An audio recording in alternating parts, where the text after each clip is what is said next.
So hi, good afternoon all of you. So today we are discuss about eating disorder. What is eating disorder? तो बहुत ही सरल language में मैं आपको बताऊंगी, बहुत ही सिंपल कि ईटिंग डिसऑर्डर बेसिकली होता क्या है। तो ईटिंग डिसऑर्डर हम पढ़ते हैं, चलो कि ये क्या है, एक माल एडेप्टिव बिहेवियर पैटर्न है। ईटिंग डिसऑर्डर से हमें क्या समझ आ रहा है कि ये एक माल एडेप्टिव बिहेवियर पैटर्न है जो लीड्स करता है साइकोलॉजिकल फिजियोलॉजिकल स्ट्रेस की वजह से हमें देखने के लिए मिलता है।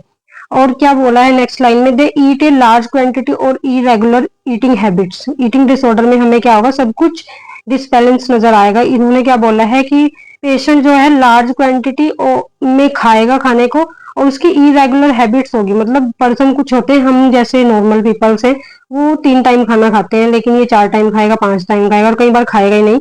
मतलब इसकी इरेगुलर हैबिट्स होती हैं। तो बेसिकली हम जो चीजें फॉलो करते हैं अपने ईटिंग फूड के लिए, न्यूट्रिएंट हम 5 फॉलो करते हैं: carbohydrate, fat, protein and vitamin. लेकिन अगर किसी को ईटिंग डिसऑर्डर है तो उस कंडीशन में पेशेंट क्या करेंगे, विटामिन एंड मिनरल्स का उपयोग कम करेंगे, and carbohydrate, fat, protein protein का यूज ज्यादा करेंगे, क्योंकि इससे उन्हें एनर्जी मिलेगी। इस वजह से उसका मेटाबॉलिज्म बहुत कम टाइम में होगा, जो विटामिन और मिनरल्स होते हैं, इसलिए वो उस चीज को अवॉइड करेंगे। देन हम देख लेते हैं ईटिंग डिसऑर्डर का फर्स्ट डिसऑर्डर जो है एनोरेक्सिया नर्वोसा। तो एनोरेक्सिया नर्वोसा क्या है? इट इज ये eating disorder in which patient does not having hepatitis. तो मैं आपको सिंपल लैंग्वेज में समझा देती हूँ कि ये क्या है। एनोरेक्सिया नर्वोसा क्या है? एक ईटिंग डिसऑर्डर है, इसके अंदर पेशेंट को भूख नहीं लगेगी। वो क्यों नहीं लगे? क्योंकि वो साइकोलॉजिकल ये सोच लेगा कि अगर मैंने खाना खाया तो मेरा वेट गेन हो जाएगा और मैं बहुत ज्यादा मोटा हो जाऊंगा इन फ्यूचर में जाके। तो इसी वजह से वो खाने को क्या करेगा, अवॉइड करेगा, और साइकोलॉजिकल उसको भूख लगना भी बंद हो जाएगी कुछ टाइम के बाद। तो ये सब कुछ हमें देखने के लिए मिलता है एनोरेक्सिया नर्वोसा के अंदर। तो ये मैं आपको नेक्स्ट लाइन दिखाती हूँ, जो हमारे बेसिकली क्वेश्चन आते हैं इसके ऊपर। जो एनोरेक्सिया नर्वोसा पेशेंट जो होते हैं उनके अंदर मॉर्बिड फियर टू ओबिसिटी, जो मैंने आपको फर्स्ट लाइन में बताया, उनके अंदर फियर होगा कि अगर हमने खाना खाया तो हम ओबिस हो जाएंगे, हमारी ओबिसिटी ज्यादा हो जाएगी, हमारा वेट गेन हो जाएगा, जो कि उन्हें बिल्कुल भी अच्छा नहीं लगेगा। तो बेसिकली ये हमें वुमेन्स के अंदर ज्यादा देखने के लिए मिलता है एज कंपैरिजन टू मेल। तो वुमेन्स के अंदर हमें 10 से 20% ज्यादा देखने के लिए मिलता है। और किस एज ग्रुप में देखने के लिए मिलता है? 12 to 30 years of age, the female patient. ठीक है, तो ये एक जीके का क्वेश्चन है, जीके का नहीं, साइकेट्रिक का क्वेश्चन है ये।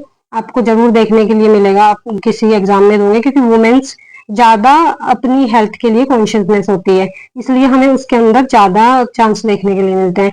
फिर हम देख लेते हैं इसकी इटियोलॉजी। तो इटियोलॉजी है इसकी professional, psychological factor and social cultural factor. तो देख लेते हैं प्रोफेशन में क्या आ जाएगा। प्रोफेशनल से अगर आप समझ पा रहे हो, प्रोफेशनल में क्या आता है? एक्ट्रेस, एयर होस्टेस और जिम पीपल्स जो होते हैं। प्रोफेशनल के मतलब से आपको एक चीज समझ आ जानी चाहिए कि कुछ लोगों का प्रोफेशन ही ऐसा होता है कि वो कम खाते हैं, बहुत ज्यादा कॉन्शियसनेस हो जाते हैं। तो ये भी हमें माइनर टाइप का एक इटियोलॉजी मिली है कुछ। जैसे कि आप एक्टर्स को देख सकते हो, वो बहुत कम डाइट लेती हैं, वो बहुत ज्यादा हेल्थ कॉन्शियस होती हैं कि हमारा फिगर ये सब कुछ मेंटेन करके रखती है। वहीं हम बात करें एयर होस्टेस की, उनमें भी सेम चीज देखने के लिए मिलती है, और जिम पीपल्स जो होते हैं वो भी सेम चीज देखने के लिए मिलती है।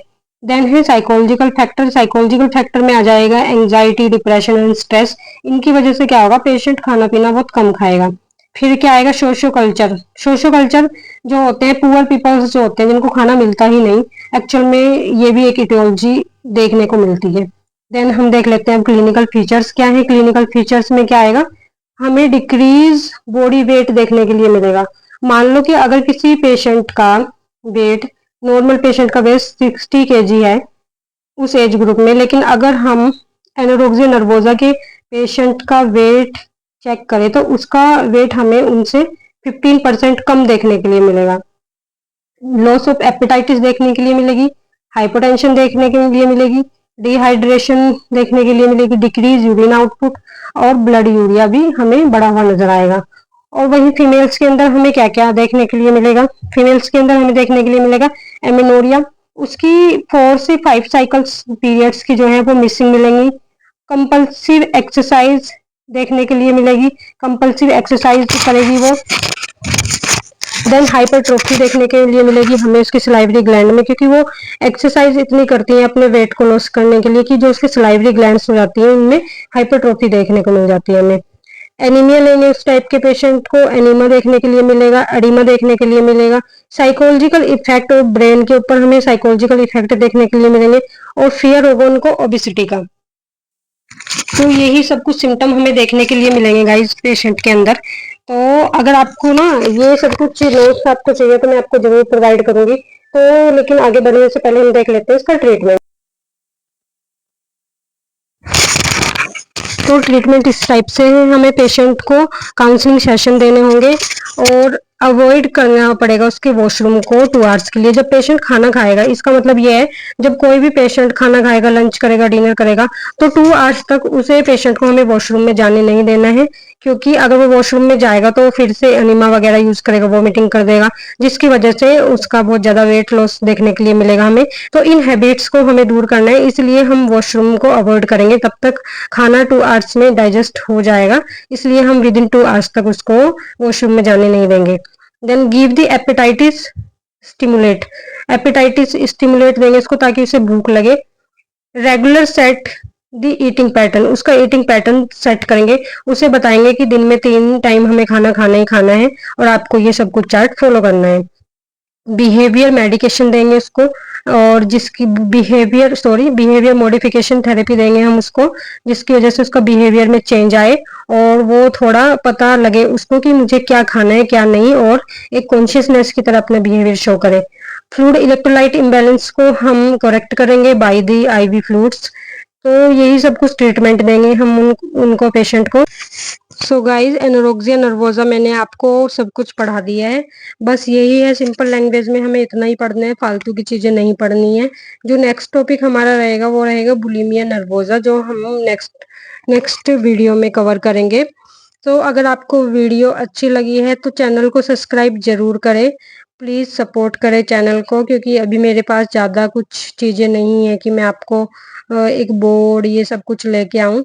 अभी मैंने इतने से ही शुरुआत करी है और जितनी मेरे पास नॉलेज हो सकती है मैंने आपको दी है। तो प्लीज़ चैनल को सपोर्ट करें गाइज, और अगर आपको वीडियो अच्छा लगा है तो लाइक करें, सब्सक्राइब करें ज़रूर चैनल को।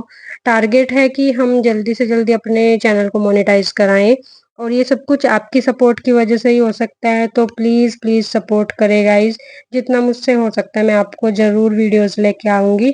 तो मिलते हैं नेक्स्ट वीडियो में, बाय।